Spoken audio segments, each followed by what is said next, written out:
네, 안녕하세요. 미국 주식 멘탈 케어하기 멘탈이 전부다입니다. 네, 오늘은 정말 다 올랐습니다. 웬만한 종목 빼고는 정말 다 올랐고요.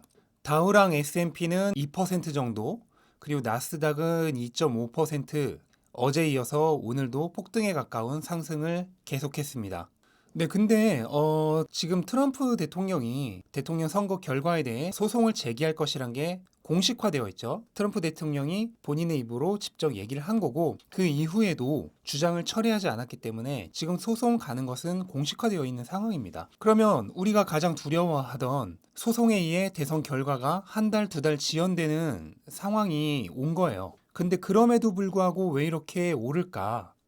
어느 곳에서도 이게 정답입니다. 라고 그렇게 명확하게 밝히는 곳은 없지만, 그래도 이제 유력하게 추정되는 이유가 있습니다. 그래서 그 이유를 한 세 가지 정도로 소개를 드리자면, 첫 번째는 블루웨이브가 아니란 거, 즉, 분할된 정부라는 겁니다. 이걸 이제 분할의회라고 하죠.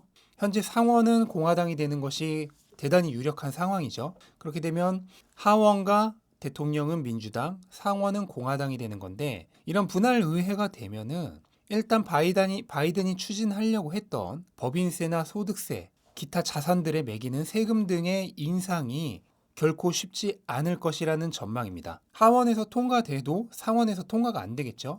그러면 우리가 가장 우려하던 법인세 21%에서 28%로 인상되는 거는 쉽지 않겠죠. 거기다가 경기 침체를 일으킬 가능성이 높은 락다운도 쉽게 통과되지 않을 겁니다. 그리고 현재 통계에 따르면은 대통령은 민주당이고 그 다음에 상원이나 하원은 대통령과 당이 다른 그런 분할 정부일 경우에 S&P 500의 평균 수익률이 33.9%인데 그 반면 민주당 대통령의 상하원까지 모두 같은 민주당인 그런 통합정부일 경우에 오히려 평균 수익률이 22.5%였다고 합니다. 그러니까 민주당 대통령 하에서는 통합정부였을 때보다 분할정부였을 때, 분할의회였을 때 훨씬 더 수익률이 높았다는 겁니다. 이게 지금 통계로 나와 있기 때문에 실제로 시장에서는 지금 이 상황을 반기고 있는 거예요.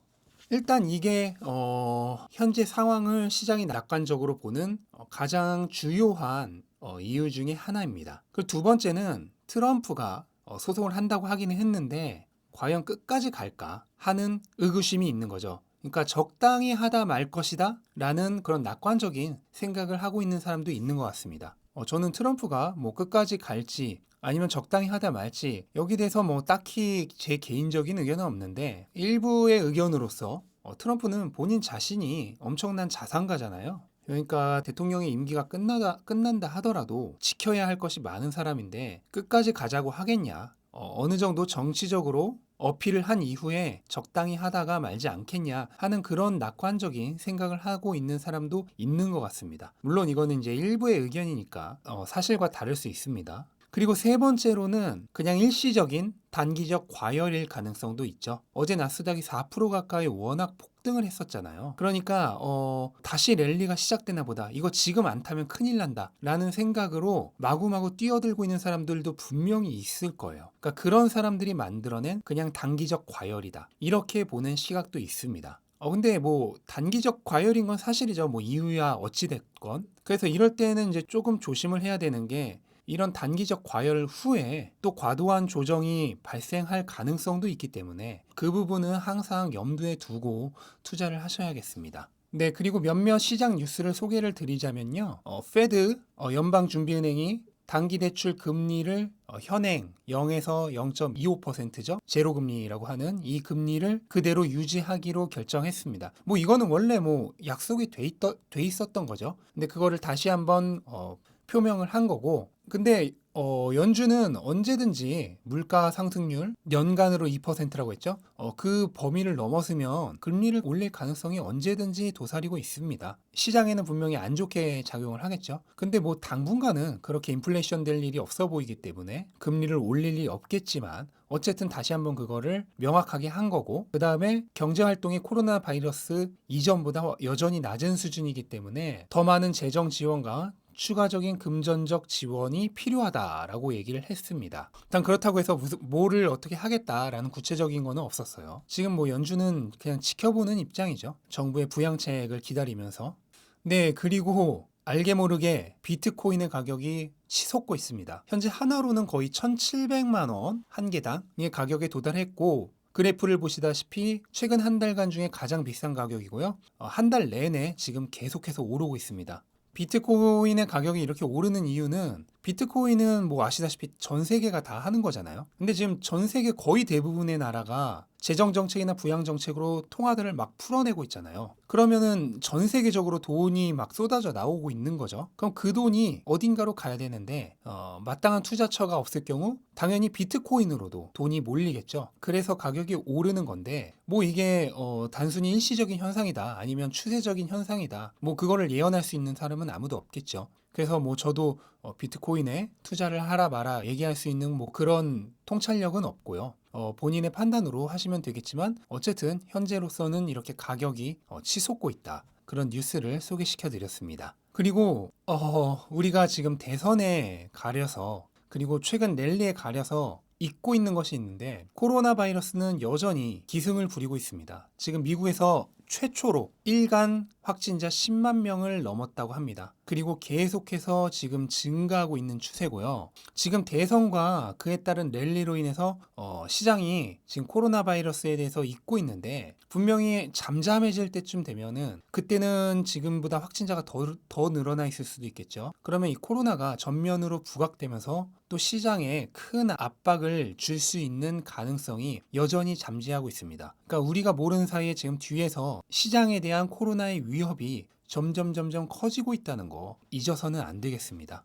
그리고 이거 선거가 마무리되고 나면은 분명히 부양책에 많은 관심이 쏠릴 거예요. 그래서 부양책은 언제 되는데, 여기에 분명히 많은 관심이 쏠릴 겁니다. 그리고 그 부양책 여부에 따라서 또 시장은 코로나만큼이나 흔들릴 수 있어요. 그러니까 단순히 선거가 끝났다고 해서 뭐 모든 게 잘 될 거다 이렇게 생각을 해서는 안 되고, 선거 이전에 시장을 들었다 놨다 했던 두 가지 요소죠. 부양책과 코로나. 선거가 끝나면은 분명히 이 두 개가 다시 시장을 들었다 놨다 할 겁니다. 그러니까 이 두 가지의 상황에 대해서 선거가 끝난 이후에도 계속해서 주시를 할 필요가 있습니다.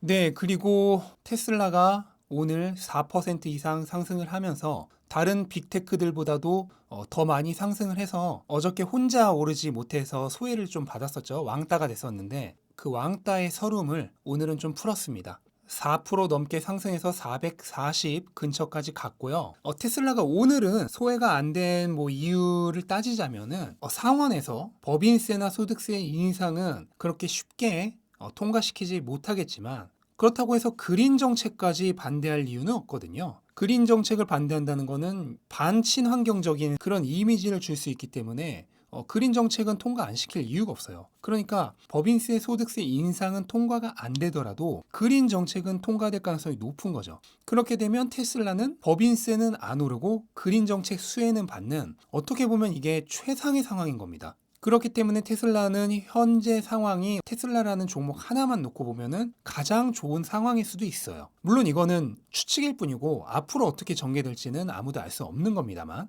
그리고 오랜만에 테슬라의 좋은 뉴스 하나만 소개를 시켜드리자면, 지금 테슬라가 중국에서 중국산, 그러니까 기가 샹하이에서 만든 중국산 모델 Y의 생산 승인을 위해 중국 산업정보기술부에 신청서를 제출했고 등록까지 완료가 되었다고 합니다. 물론 여전히 생산을 위해선 정부의 생산 허가가 필요한 상황입니다. 중국의 한 시장 분석가에 따르면은 테슬라가 모델 Y를 생산할 경우 월간으로 한 달에 3만 대까지도 수요가 있을 것이다 라고 의견을 냈어요. 물론 이거는 그냥 한 자동차 분석가의 얘기이기 때문에 이 말을 곧이곧대로 믿을 필요는 없지만, 어쨌든 만약에 한 달에 3만 대가 정말로 수요가 있다 그러면은 1년이면 무려 중국 내의 모델 Y 하나로만 36만 대가 되는 겁니다. 올해 지금 50만 대 파냐 못 파냐를 얘기를 하는데, 중국 내에서 한 가지 모델만으로 36만 대라면 정말 엄청난 수요죠. 물론 이제 그 36만 대를 만들 수 있느냐 하는 문제도 있어요. 지금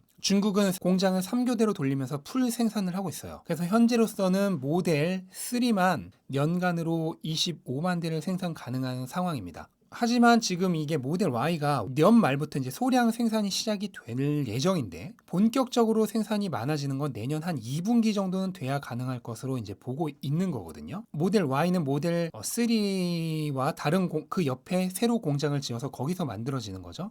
페이즈 2라고 그러는데 근데 이 새로운 모델 Y의 제조 공장은 모델 3의 제조 공장보다도 훨씬 큽니다. 근데 모델 3는 연간으로 현재 25만 대 생산이 가능한데 이 훨씬 큰 공장에서 아직 오피셜로 몇만 대라는 얘기는 없었지만 완전히 본격적인 양산이 시작되면 모델 3 25만 대보다는 훨씬 더 많이 만들 수 있지 않을까 하는 그런 추측이 가능한 부분이죠. 그래서 모델 Y도 결국 생산이 본격화되면 모델 3랑 마찬가지로 유럽이나 아니면 한국, 일본 같은 아시아 국가들의 수출이 가능해질 거예요.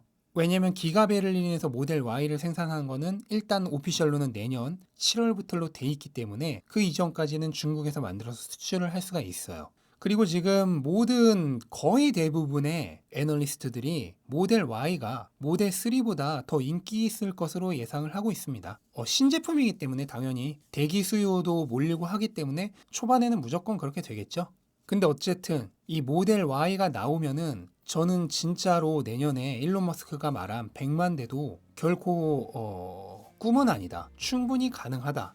좀 그런 개인적인 추측을 해봅니다. 네, 오늘은 테슬라 소식까지 마무리하도록 하겠고요. 이제 금요일, 오늘 단 하루 거래일만이 남았습니다. 기왕이면 금요일까지 좋은 추세를 좀 이어갔으면 하는 바람이고 또 주말 동안 어떤 깜짝 놀랄만한 뉴스가 그냥 나오지 않는 게 가장 좋은 거죠. 상황이 좋을 때는 그런 추세를 이어갔으면 하는 개인적인 바람을 가지면서 여기까지로 마치도록 하겠고요. 영상이 도움이 되셨다면 구독과 좋아요 부탁드리겠습니다. 좋은 하루 되십시오. 감사합니다.